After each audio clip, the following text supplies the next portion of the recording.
cha ya ho ilo la cha ya ho ilo la cha ya ho ilo la cha ya ho ilo la cha ya ho ilo la cha ya ho ilo la cha ya ho ilo la cha ya ho ilo.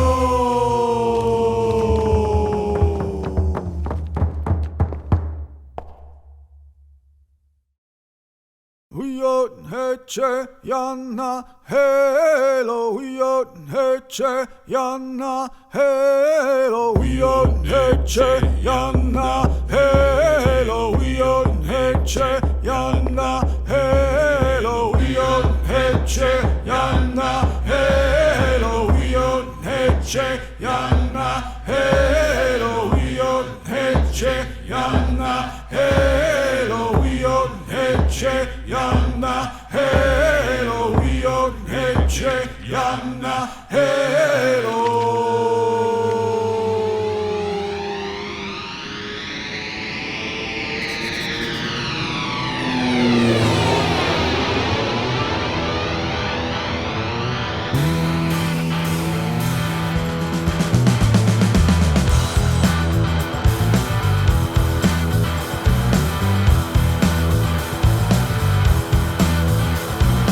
You've got a sky above you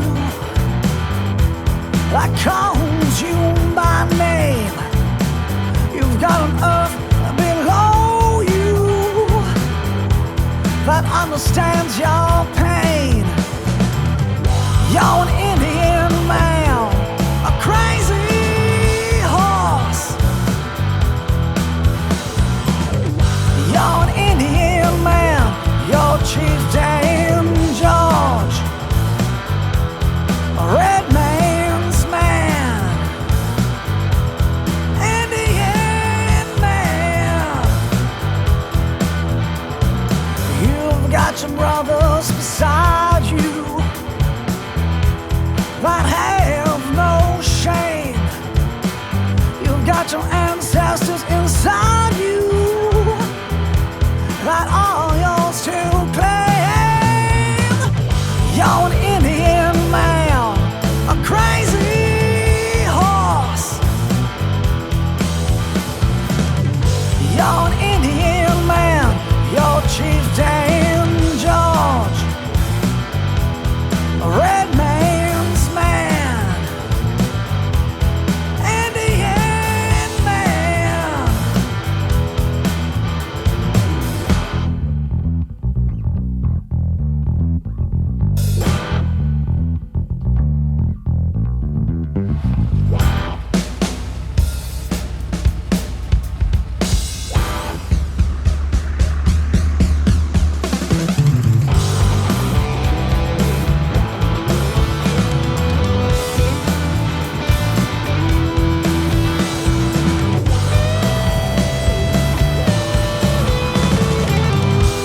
from the start.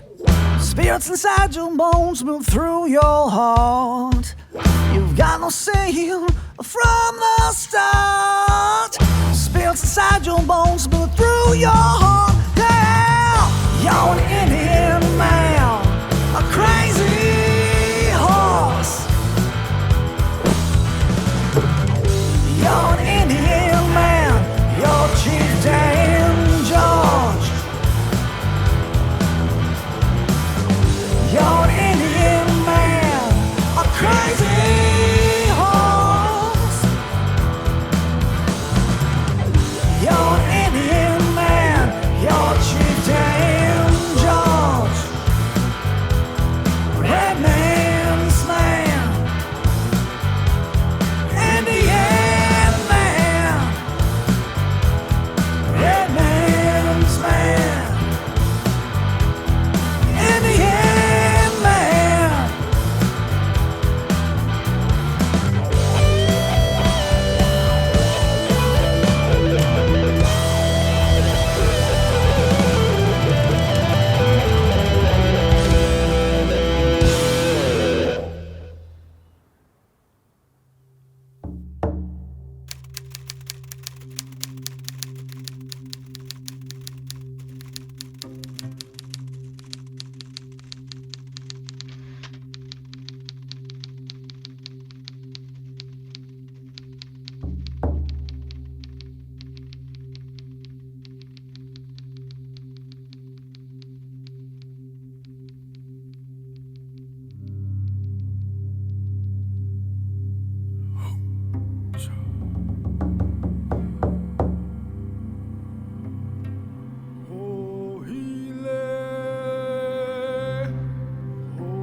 I was looking at the first edition of the Native Voice.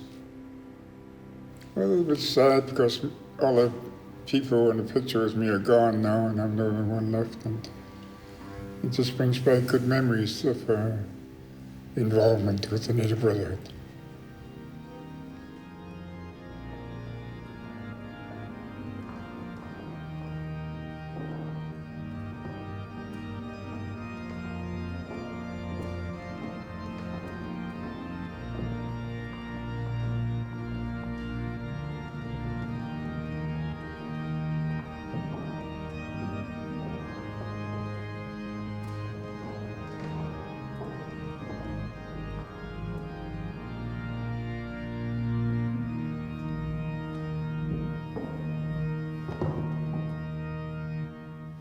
The Native Brotherhood first began in the 1930s. At that time, it was illegal for Aboriginal people to meet. So the people who created the Native Brotherhood had to try to find a way to get around that law and find a way to fight the issues. And they did that by going under the umbrella of the church. And the anthem for the Brotherhood at that time was Onward Christian Soldiers. My name is Edwin Newman, and I'm from Bella. I was the president of the Native Brotherhood for 11 years. I remember the first convention I went to in Bella. Many people from the interior couldn't speak English, so a lot of the business was done in Chinook, the trade language. Henry and I are doing a little Chinook this morning. Like a Tluskawawa. Tum-tum. I'm Henry Clifton from Hartley Bay, fisherman. One of the founders, I guess, was my great-grandfather, Heber Clifton. And two of my uncles were presidents, both named Robert Clifton. My uncle Edward Nahaney was a business agent for the Native Brotherhood for around 27 years. Tanoyap, Nesgun Latashko Shawmain, Tinalachan, Oslohano Hamel. The name that I carry is Latash Maurice Nahaney. I'm from the village of Oslohan. I live in North Vancouver from the Squamish Nation. The Native Brotherhood was a very powerful organization on the coast because it brought the bands together to work together. There was that sense of belonging that we were all in the same cause, we were all on the same page working together. Listening to the leaders speak with such passion about their rights, because they were fighting really for their families. For some reason in the province of BC, the court system refused to recognize Aboriginal rights and titles. They wanted to sweep it aside and ignore it. But the Brotherhood was really strong in putting those rights forward and being strong voices for us. We battled for many things for the Aboriginal people. Better education and better health services, better housing. Very difficult at that time for our Native people to get a good education. In residential school, could only go as far as grade 8. They started with the hunting, the fishing, and trying to get a union to help the fishermen. The Brotherhood created programs like Indian Fishermen's Assistance Program, and used that to help Aboriginal people buy boats and licenses so they could become entrepreneurs in the fishery. At that time, it was the only organization to just try and do those things for Indian people. We lost a lot of our land, our rights were pushed aside, but it's the leadership of the Brotherhood that really had to fight for us. And they put their lives on the line, they put their reputations on the line. They got the government to take the restrictions off the potlatch. We were able to practice our customs again. When it came time to conventions, or if there was a cause that the old guys had to go and do, the bosses, the women, started up basket socials, the coffee, cake, sandwich sales, and had meetings about what was going on, what they had to raise money for. So this happened in all the locals, the Native Brotherhood locals. We were the ones that raised the funds to keep the Native Brotherhood going because they didn't have any government funds. We didn't want government funds because we wanted to fight our own battle without any restrictions put on us. And that's the way it was with our people. Now, we didn't wait for somebody to do something, so we made things happen. That's what I remember with the Native Brotherhood.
My name is Wayne LaValle.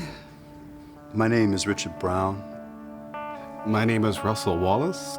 I come from the Lil'wat Nation. I grew up in America from African American and Cherokee descendants. I am from the Métis Nation from St. Laurent, Manitoba. My name is J.J. LaValle. My name is Ronnie Dean Harris. My ancestral names are Kola, Maloholek, and my people come from Yale, Coquitlam, the Lil'wat, St'át'imc Nations, and also the Stala region.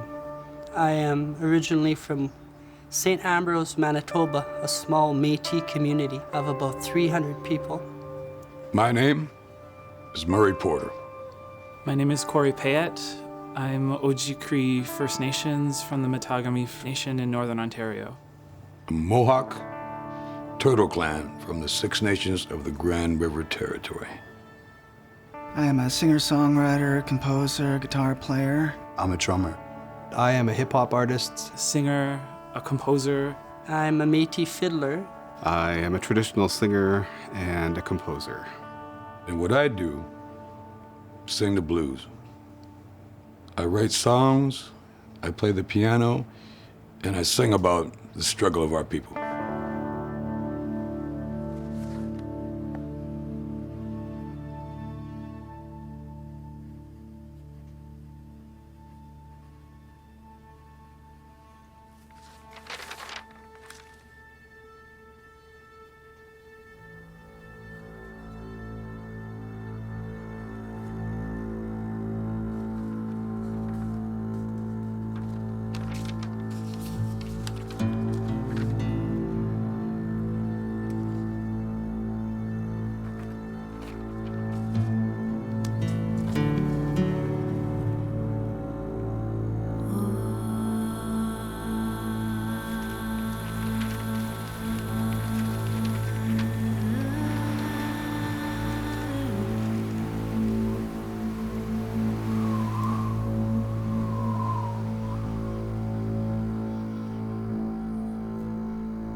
one foot in front of the other, leaving a small hole to plant a large dream, leaving a small hole to plant a large dream.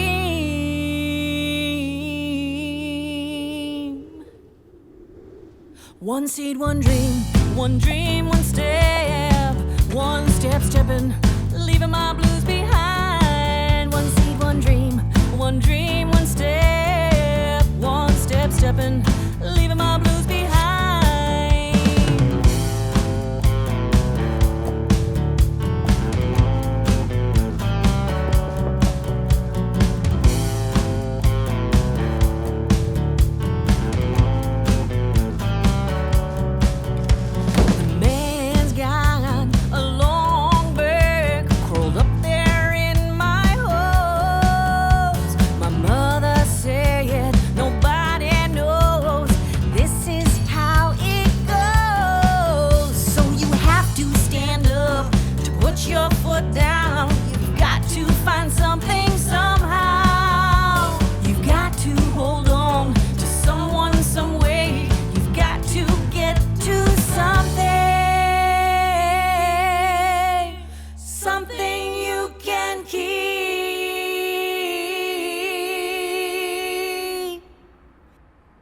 One seed, one dream, one dream, one step stepping with my own mind. One seed, one dream, one dream, one step stepping with my own mind. This is how it goes, 'cause this is how it's always been. Dig your heels into the earth, one foot in front of the other, leaving a small hole to plant a large dream, leaving a small hole to plant a large dream,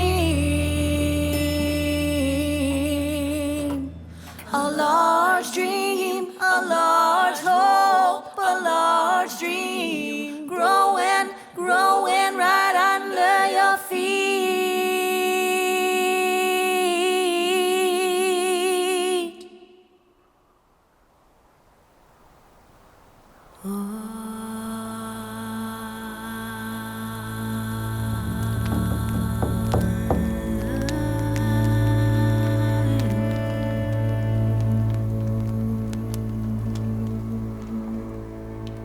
Sim giga siganam nat scuba wilsip dalgam hat mean wilsawit House of La. Nuko ang kuy mo la scared la kanam kislo da mamalakla.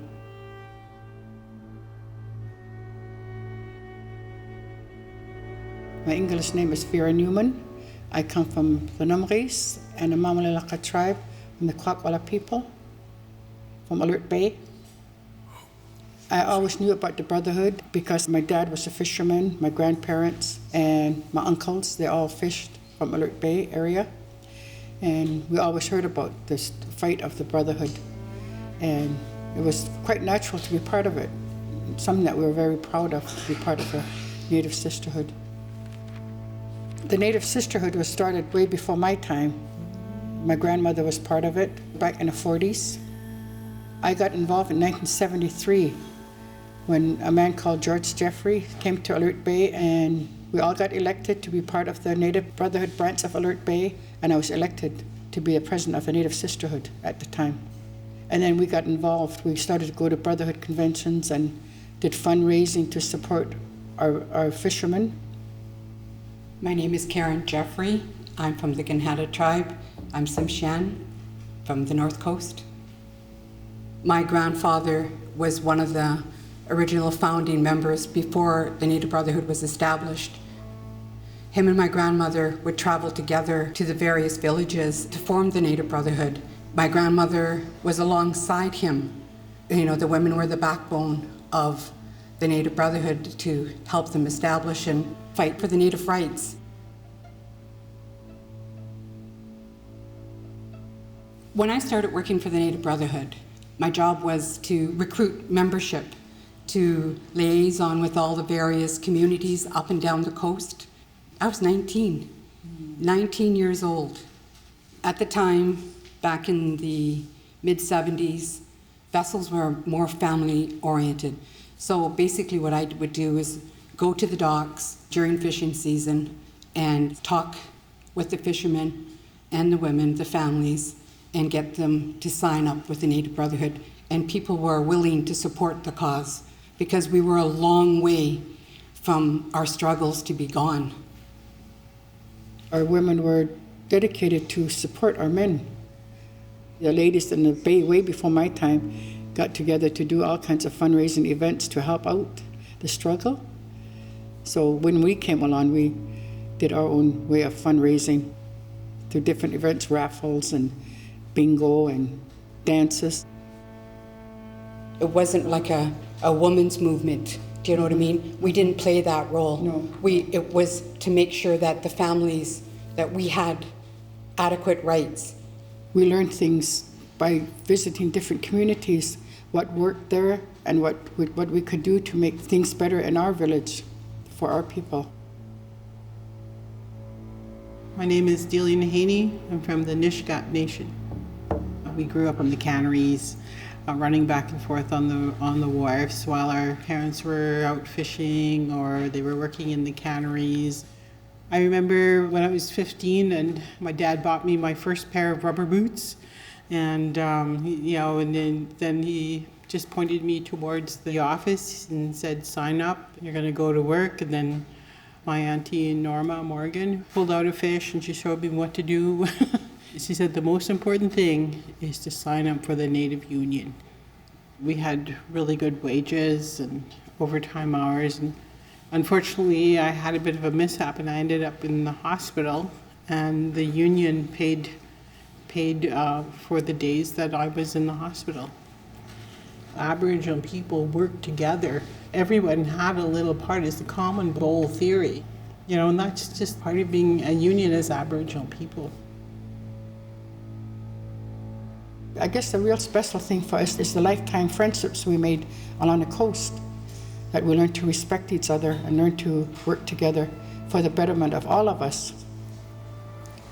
The Native Brotherhood stood for unity, and unity throughout the coast, and we all stood together proudly. You would see our flags, the Native Brotherhood flags, flying high and proud on the boats throughout the BC coast.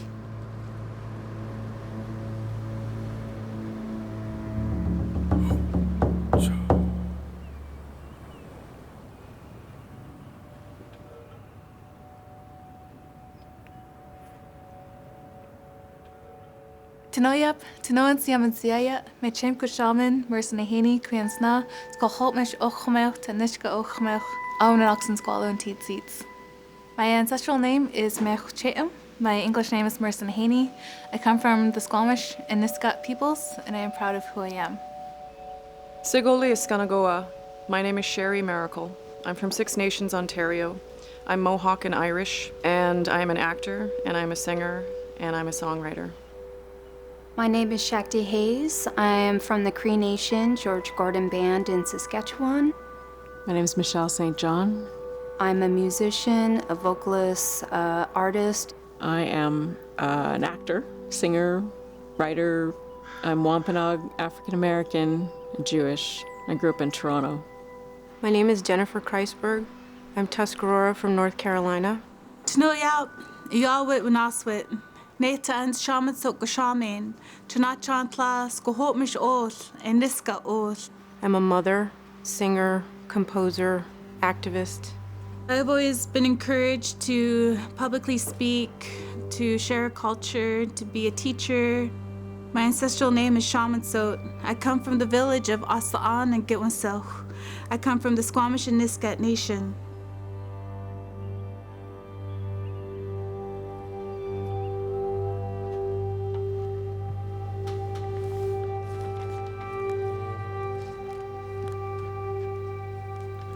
I'm Tom Berger from Vancouver. I'm a lawyer. In the early 1960s, I worked with an older lawyer named Tom Hurley.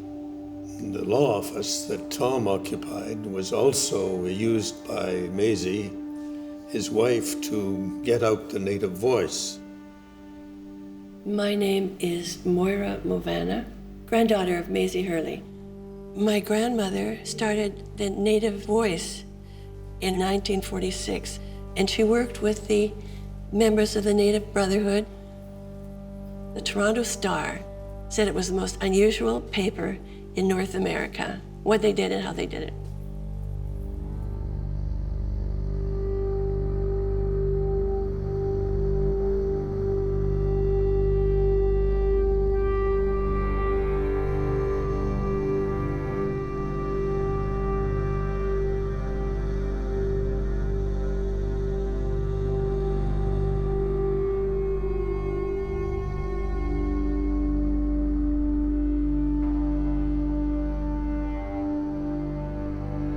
The Native Voice was the voice of the Native Brotherhood and the Native people on the coast. Mrs. Hurley actually produced the Native Voice in her office. I still remember her office with these stacks of the Native Voice, and the place was crowded. She had artifacts, portraits, and she stomped around with her cane, giving orders. What made her so passionate? Well, her lineage, her life experiences, and who she was. She was a rebel. She broke wild horses when she was a teenager. She was entirely devoted to the cause, a remarkable woman. When you talk about the Native Voice and how much it meant to the people in the villages, that there was no other way of contact. In the old days, there wasn't a kind of a communication system that you have in place today, like phones. And the only way we could know what other people were doing was with a newspaper. It was really important to know what our struggles were and all up and down the coast. And that was one vessel that we used to get the information across. I know in Bella Bella, we all looked forward to the next edition of the Native Voice to find out what's going on. Always felt good when something good was happening for some of our people, even if they didn't come from our community. It was quite a thrill when we saw pictures in it. I come from this tiny little village. I think the only thing we had was like radio. And it was so exciting to get the Native Voice. I was just in grade school, but I knew it was something special. You know, my parents read it, and it was always around the house, and it wasn't used for anything else. It was just used for reading and yeah, which is. When I first read it, I thought it was hilarious because they wrote of everything: weddings, birthdays, what fun functions are coming. And it was so worldly before its time. Maisie Hurley did us a big favor when she helped us to have and get the Native Voice of British Columbia. You know, it was a paper of the Native Brotherhood, you know. So thank you for that, granddaughter of Maisie.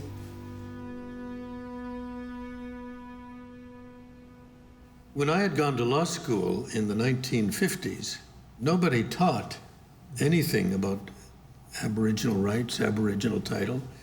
Nobody told us in law school in those days that the Native people of British Columbia had any rights. I know it sounds very odd today, but that was the case. Tom Hurley died suddenly. He was in his late 70s. And Maisie said to me that I would have to represent the Native causes that she had used to arrange for Tom to represent.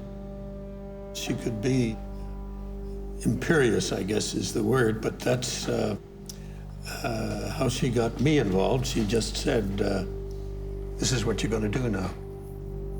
Within a month, she had come in with a case of two young men, Clifford White and David Bobb, of the Nanaimo band, who had been charged with hunting out of season.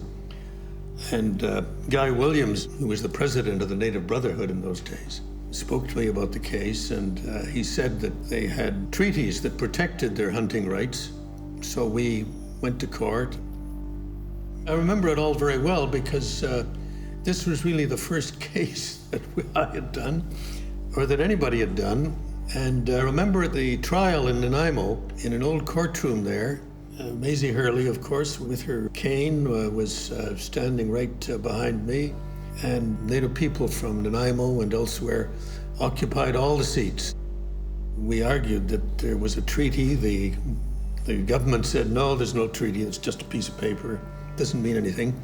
And we said, well, then if there's no treaty, we stand on our Aboriginal rights of hunting and fishing. In the end, that case went to the Supreme Court of Canada. We were successful in upholding the treaty, and it was backed by the Native Brotherhood throughout, which was important to enable it to proceed through each stage of appeal. And it was really the first shot in the legal battle to establish Aboriginal rights and Aboriginal title for First Nations in BC. After we had won that case, the four chiefs of the Nisga'a Nation in Nass Valley came to see me, and that led to the Calder case. The Nisga'a Tribal Council went to the Supreme Court of Canada and established that Aboriginal title was a living, breathing part of Canadian law. Today, Section 35 explicitly acknowledges the Aboriginal rights and treaty rights of the Aboriginal peoples of Canada. When I started out in this area, there was no Section 35. There was no acknowledgement of Aboriginal rights or Aboriginal title. The legal profession was essentially ignorant of the true history of their own province. In the days when the Brotherhood was powerful, we had one common enemy. That was the government of Canada. We pulled out of the treaty process because they were trying to extinguish our title and rights. Because without our title and rights, we got nothing. And the Hitcher people would never allow anybody to extinguish their title and rights to the ocean and to the land. That's what the Brotherhood stood for to begin with. They wanted to do away with our system, with who we were as First Nations people. Take away our language and take away our culture. Canada is one of the worst human rights records in the world. And yet they go around preaching to other people about how they should treat their people. You know? Why don't they clean up their own house before they go out and do that? There's a big issue here they need to deal with, and that's the First Nations people. You know, and I hear people talk about forgiveness. I find it very hard to forgive the government of Canada and the Christian Church for what they did to us.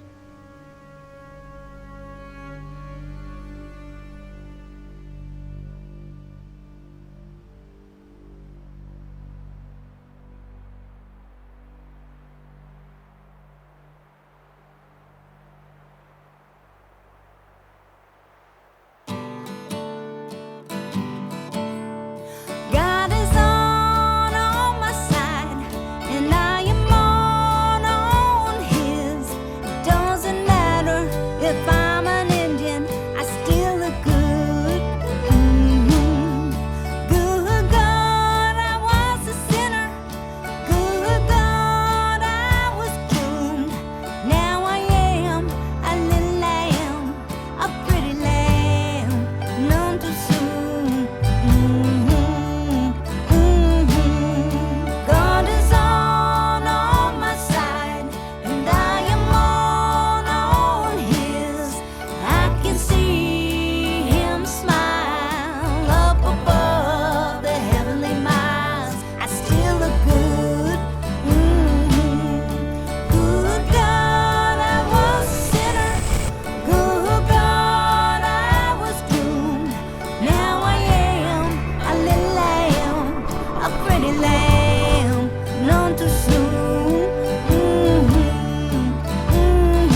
I could have chosen a different profession, but I chose to be a performer, and I chose to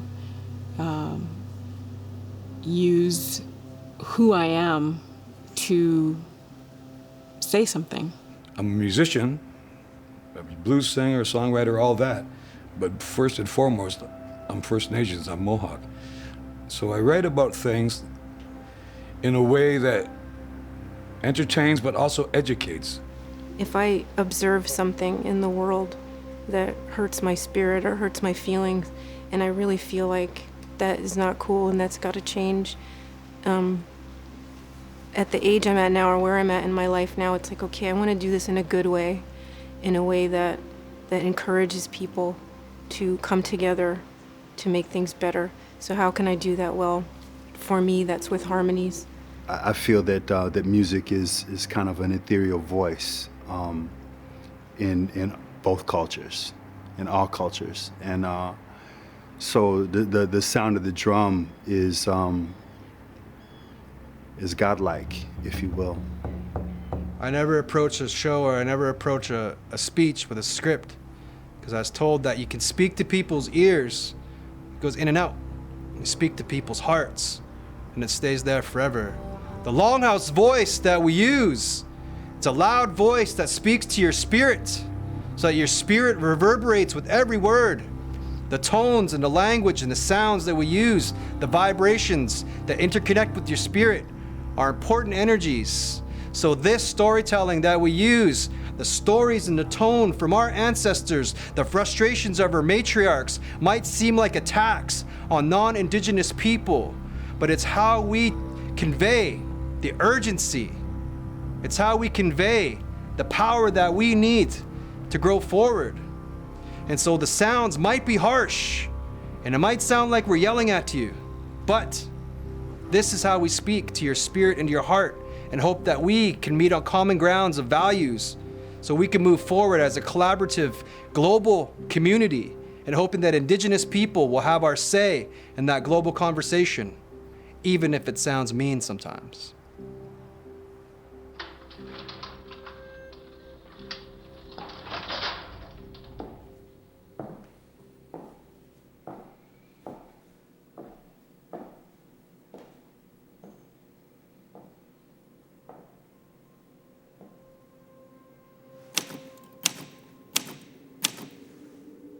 He was on borrowed time because of the color of his skin. 33 years goes fast when you were born to last. But up that slanted hill, up that side still, the white people are feeding away from my skinny joy, my best boy, my best boy.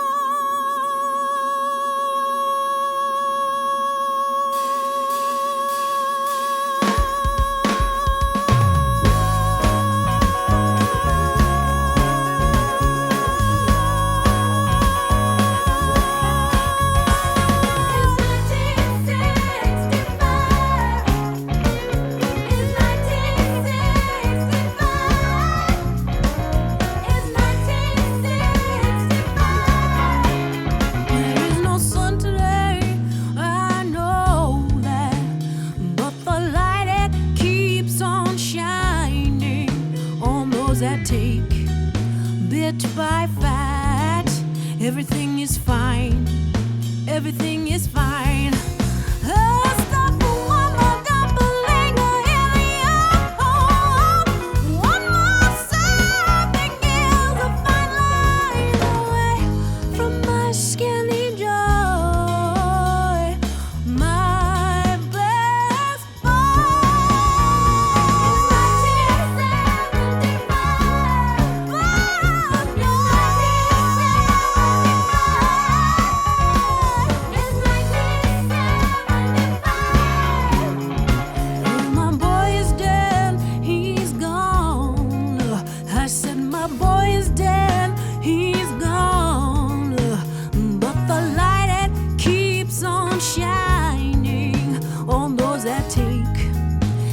bit by fat. Everything is fine. Everything is fine. You got lies as deep as your pockets. You've got more than you need. Well, you got all you get while we keep the bleed.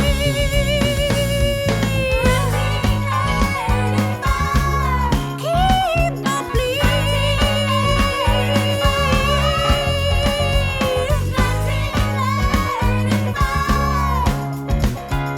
Someone call me a doctor. Someone get me a gun. Someone call my ancestors. Someone help me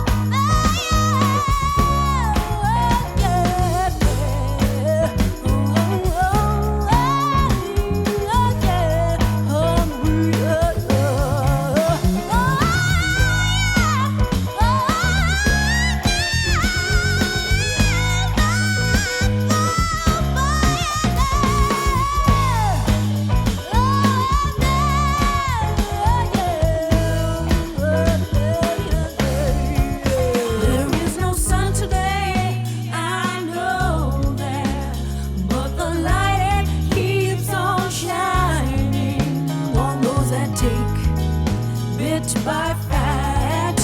Everything is fine. Everything is fine.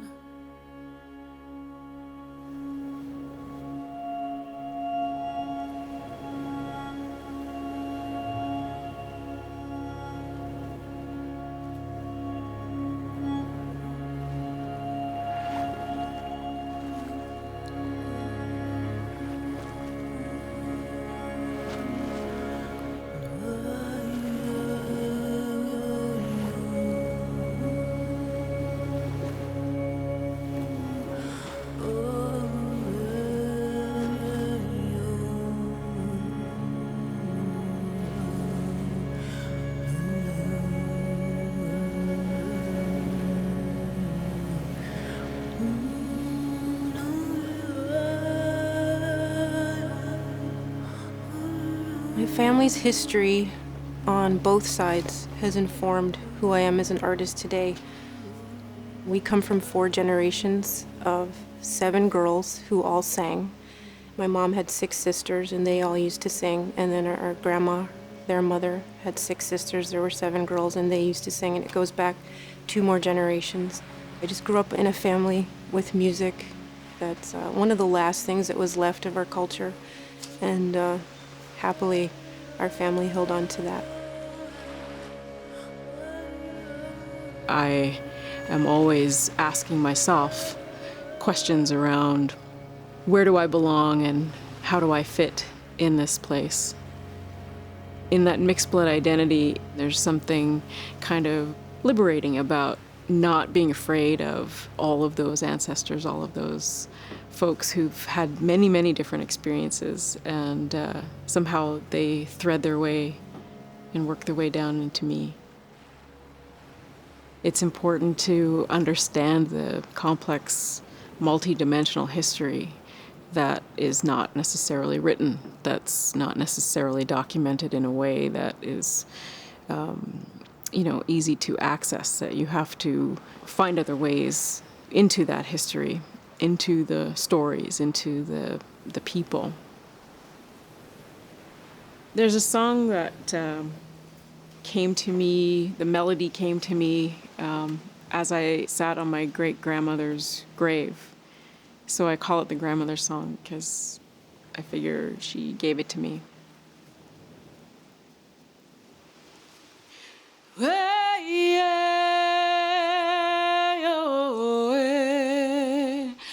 Hey,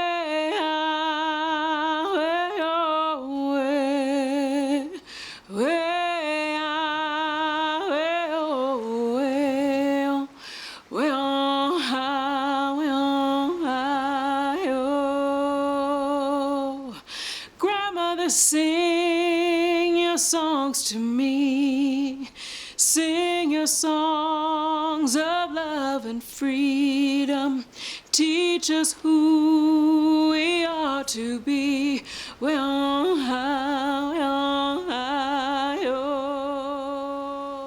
I know my grandmother raised 12 children on her own in a white town. And they dealt with a lot of racism. My father dealt with a lot of racism. He fought his whole life.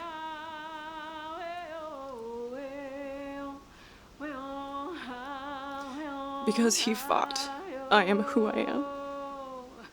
Ancestors, pray for my children. Pray your songs of truth and freedom.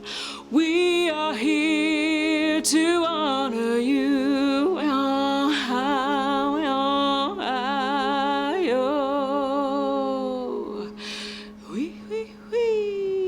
I didn't really know my native culture. My parents never talked about it.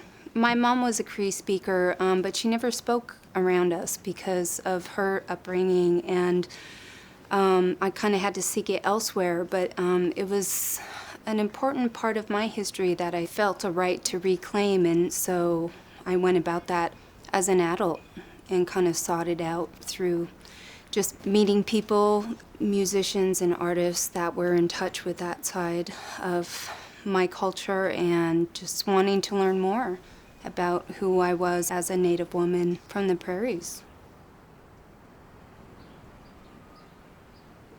I didn't meet my mom until I was about 16, so there was always that kind of wondering who I am, you know, what kind of shaped me, and you know, where did I get this passion for music?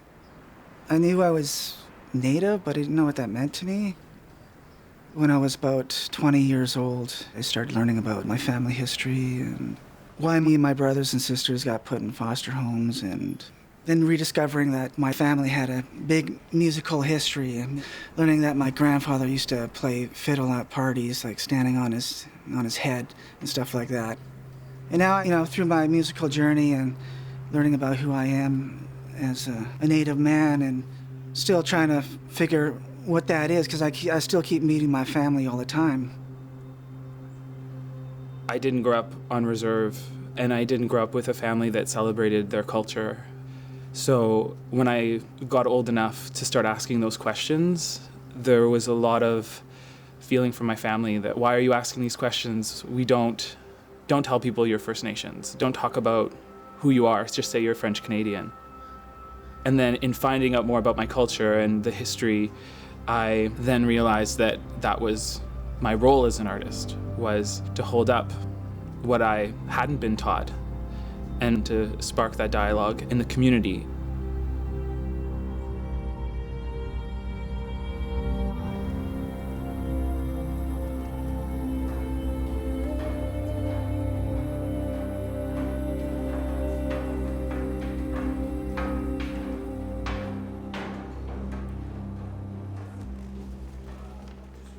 Here you are. So what I'll do is I'll just take this out of the bag for you. We've got your accessories here. And there you go.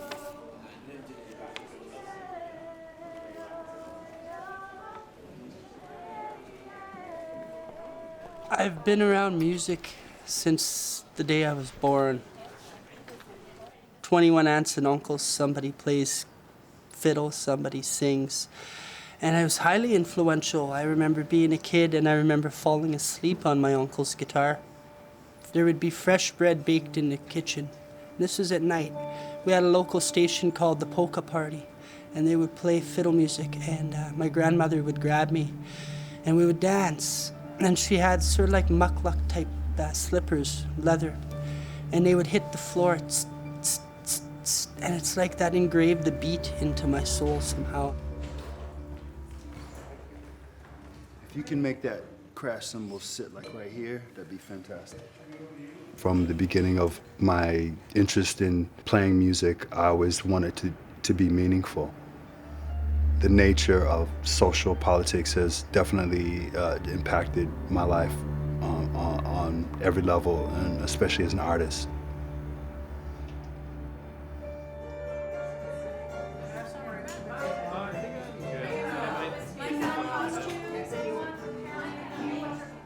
My great-grandfather was a tuba player in the Pentecostal church. My grandfather played the drums, and my grandmother played the piano. They left the world too early for them to teach me anything, but somehow that blood runs through my veins, and the things that they stood for come through me as well. Both sides of my family went through residential school. Therefore, I didn't have my language or my culture. I had to learn these things afterwards. So they influenced me to be a good, strong, respectful man, and that's what I try to be. Respect your elders, respect the children, respect women, and respect yourself, in that order. I know your pain, I hear you cry. We carry the load together, you and I. A long history is at the heart of the music that I do. My mom was a traditional singer, and she learned a lot of music and songs from her family, from her aunties and such. She told me to carry that on, and so I do carry that on. I'm really thankful that I had a mother who kept the music alive in spite of having to be forcefully removed from her community and having the language beaten out of her. Salish languages are very consonant heavy, so like if I write something in the language, it's hard to sing, and that's why we have vocables. Vocables are primarily made up of vowel sounds, and so that's what carries a lot of the melody forward. Vocables convey an emotion or something you're trying to say without a specific language. When languages were outlawed everywhere, because for some reason they were a threat to assimilation, after the language was outlawed, I guess the vocables came in as ways to sort of keep culture alive, keep songs, keep writing new songs. But if they didn't have language, I guess you wouldn't get in as much trouble.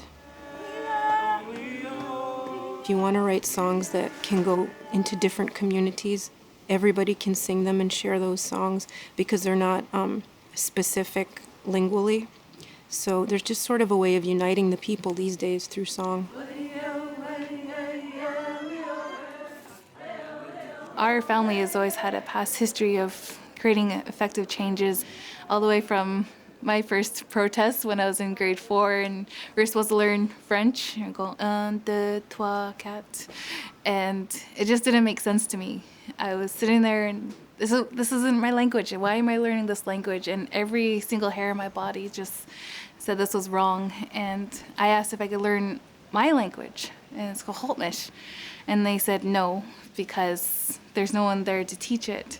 And so I refused to learn French. And they said, well, you could sit at the office. So I went to the office for 2 weeks every single day. And sure enough, after that, we ended up having a language program. And I'm very grateful for that opportunity. In high school, I was labeled an at-risk youth. When I was growing up, I was always told to be proud of who I am and where I come from. I knew I was Squamish, I knew I was Nisga'a. I grew up with the songs and dances and had this immense pride of who I am. And in high school, the curriculum and the teachers didn't really know how to acknowledge our truth and who we are and where we come from. So I felt very resistant to that. I started learning more about the residential schools, about the Indian Act, different Canadian policies that have segregated us, and that made me really mad. I tried to utilize my culture in my English writings and submitting essays, and my teachers would say, well, where did you get that information from? What book did you get that from? What reference do you have? And I say, well, my grandparents, my grandmother told me that. I'm like, well, that's not, something factual that you can hand in, so you get a D. And so that kept happening in different courses and different projects that I would submit, and I just dropped out. I was really tired of being called at-risk youth. Today, what I call at-risk youth are culturally deprived youth. because growing up and learning more about society, about the economy, about the government, and different policies that impact our people, I'm finding that it was deliberate what they were doing, deliberately teaching us not to be Squamish and not to be Niska. My 7 times great-grandfather was Chief Emmett Laquilton, and he was our last Grand Chief here in the Stalo region in the Fraser Canyon, and was instrumental in a resistance against gold miners and militias who came up to destroy and pillage our lands for gold in the 1850s Canyon Gold War. And so it is inherent for me as a young man stepping into my manhood that activism and doing my part is a part of who I am. And I could feel the ancestors with me as I research and as I navigate this new contemporary world that we live in.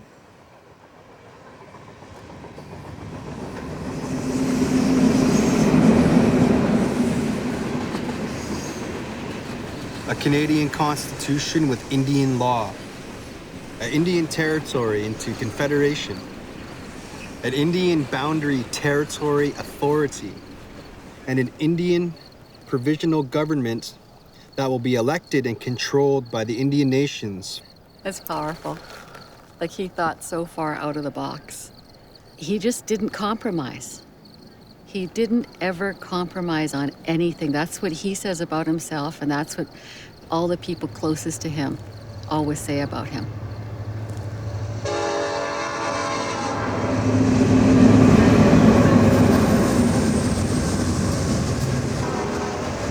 I was thinking about the Constitution Express and how, like, these train tracks are kind of like the spinal cord of colonization that came through and then ended here in the West Coast. And a couple generations and decades later, your father and those delegates rode that train back. It was like kind of a returning of a wave of this energy going to say no. And, like, I really think of, like, the audacity of those to just go. What was, like, the turning point? Like, was there a point in time when he was just mentioned, this is what we're gonna do? You mean for the Constitution Express? Yeah. Well, in our history, the government attacks us with some crazy policy they're trying to bring in, and we fight back. It was like the white paper policy. And eventually it was this constitution that they wanted to bring to Canada that didn't include us. And at first they were fighting all across Canada, different bands, different tribal groups. You know, it wasn't all just coming from one place. It wasn't unified. And so he's in British Columbia and he can't help thinking big. And between him and his staff, they came up with this idea of forming this huge lobby, this big united front that would go to Ottawa and lobby. It amazes me to be able to unify a country of people without the internet. Because we've got the internet now, we can barely do it. I think even if he had the internet, he wouldn't have used it. He was a firm believer of you go knock on somebody's door. Right. You got to go look a person in the eye and you have to educate them one-on-one about what the urgency is. And he'd go from community to community like that.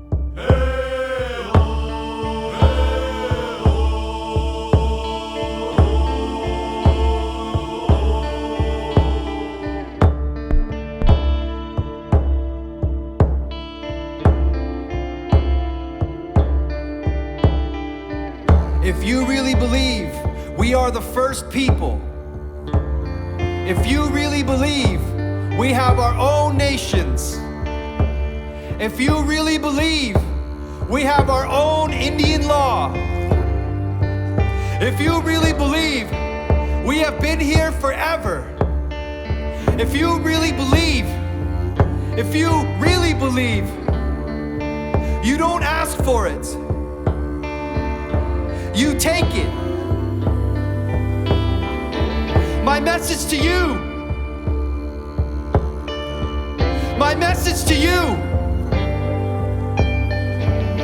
you don't ask for it, you take it. This is the route you're forcing us to by not cooperating, by expropriating our rights, by taking away our rights in terms of fishing, in terms of wildlife, taking away our rights towards sovereignty. I think you are compelling our people.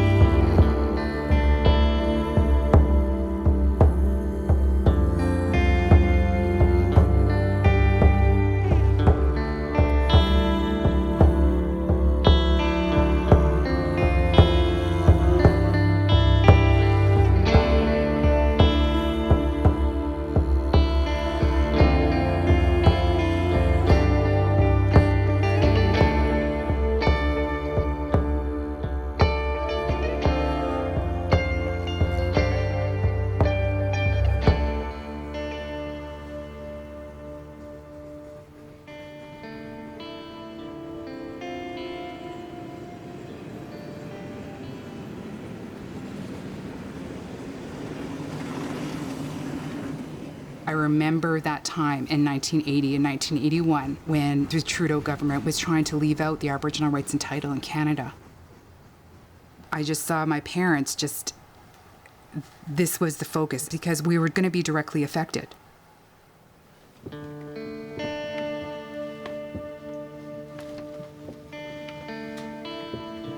It was very community-oriented and, very grassroots and making sure that everybody was involved, elders, young kids, families, and the women and their babies going on the train and so forth. And, that was a big deal. And everybody was on board, pun intended, but they were on board.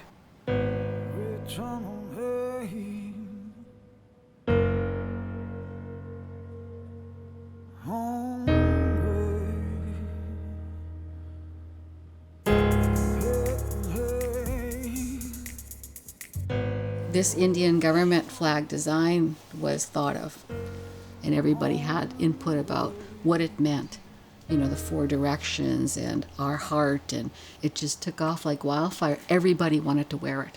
And so I started whipping up these shirts really fast and selling them right away and stacking up the money for the Constitution Express. Yeah, I remember Dad wearing that too. And talking about raising money for the Constitution Express, it was so expensive to have those people from Vancouver to go to Ottawa, and people sold their furniture, and they did whatever they could to raise money. That's what your dad did, right?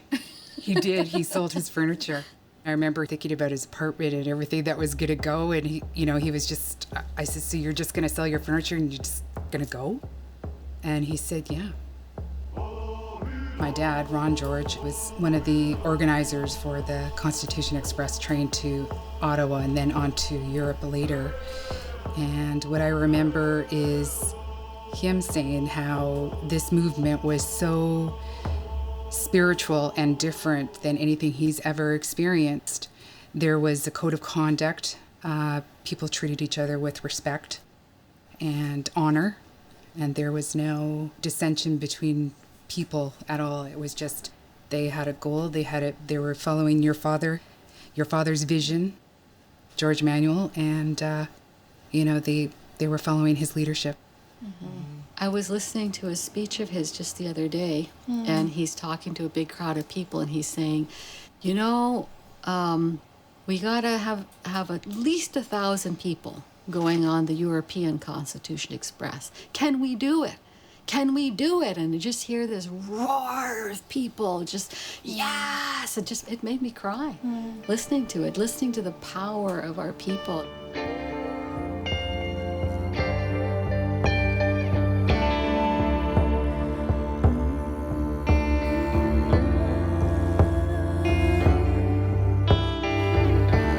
you really believe our children deserve an education, if you really believe our children deserve to eat, if you really believe our children deserve to drink clean water, if you really believe our children deserve a home, if you really believe,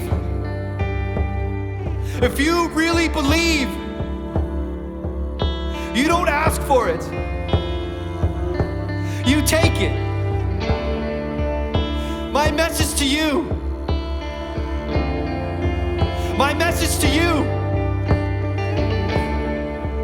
you don't ask for it, you take it. The control of our hunting, fishing, the control of our Indian children, the control of our Indian lands, the recovery of our right to govern ourselves, the right to determine our own future. And we've been denied all those rights and all those resources. The shift at that time was to see ourselves as a larger collective, a larger group of people trying to pressure governments and the media to change the way that they treated us, to change the way that people viewed us. One of the things that Dad really talked a lot about is that there was a legal action moving forward, and there always needed to be a political action, and the Constitution Express was the political action, and they fed each other. They supported each other. And then also part of that was winning over the media, because when you won over the media, you won over the public. You know, I think that that was the beauty of what your dad did. Canadians at that time were so ignorant. They still are about our situation. You know, wherever we went, when we'd finish doing our presentations, they'd get up and they'd say, "I'm Canadian. Why don't I know this? Why did I go through school and I didn't know these stories that you're telling us?" And it was the voice of the people from the communities that I think really helped.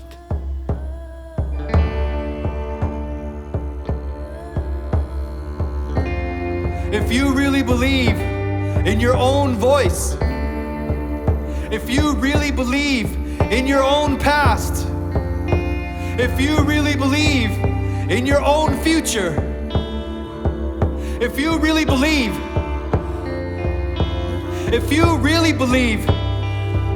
you don't ask for it. My message to you is, you don't ask for it. My message to you is, you don't ask for it. You don't ask for it. If you really believe,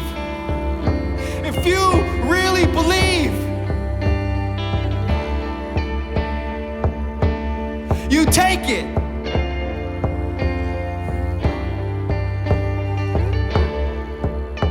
Implementation of Indian government means taking, with or without the cooperation of the provincial government or the federal government. We as Indians in British Columbia, through the World Council of Indigenous People, is going to be compelled to take our case to the United Nations. We're going to be compelled to take our case to the world community. We're going to be compelled to take our case to any country who has got the commitment towards the United Nations Universal Declaration on Human Rights. I think about your dad, and, you know, to me, I think about who our heroes are. And maybe in my borderline worship of him, you know, he's a deity in my world. An elder states, you know, there's this archetype of the elder. Who were his elders? Who did he go to when he needed assistance? Who did he talk to when he needed to get advice? He went to communities. It was important to him not to stay in fancy hotels, not to waste the people's money that way. He liked to sleep on people's couches. He liked to go and talk to, like if he were alive, he'd want to just sit here and talk to you and learn from you. Because that's what fueled him, is looking into the eyes of young people who wanted a better life for themselves, who had dreams and ambitions and hope. What is it you want?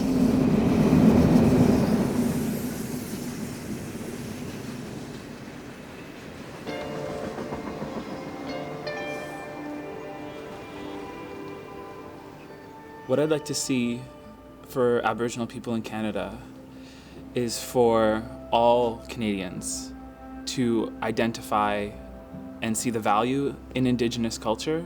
I would like to see my children speaking their language, knowing who they are and where they come from, and looking anybody in the eye and saying, I am proud I am Squamish. I am proud I am Niska. I am proud I am Ojibwe.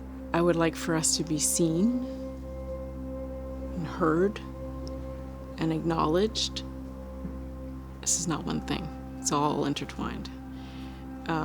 I would like for the truth of how this country came to be fully understood by every single person who lives here. And I think if that happens, we have a shot of getting something right. And if it doesn't happen, then things continue the way they are. It just doesn't make sense in today's world why we still have the issues we had 50 years ago. In today's world, it shouldn't happen, and it doesn't make sense to me, and it makes me angry. I would like to see our people be given the same justice as other people in Canada, as white people in Canada. I would like to see our children become proud of their heritage again, to learn their language again, to learn from their elders again, to get their land back, to not be murdered and missing. To walk proud, with your chin high, and not be afraid to go out. Not be afraid to be hunted like animals, as Native women are. Not to be afraid of predators, as Native women have become.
for you tonight, because I thought you would be scared of the dark.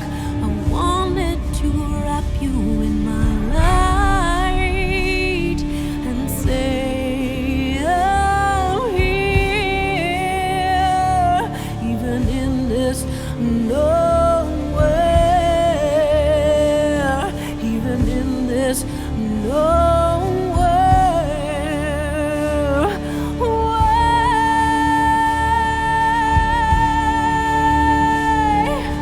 Mama, don't cry, singing my song. Mama, don't cry, singing my wrongs. No goodbyes, no goodbyes.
spirits combine. One heart, one mind, with our spirits combine. One heart, one mind, with our spirits combine. One heart, one mind, with our spirits combined. When opposites become as one, a savior will emerge. One heart, one mind is light and dark converge. Surge in the ether as our spirits connect. Walk together in the future with our love we protect. On the back of this turtle, stand together here in strength. In the flow of our creator that takes us the whole length of this road forward into the essence of creation. Becomes the medicine of this turtle island nation. All my relations, all my relations, all my relations, all my relations.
tunnel, hey.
Motion.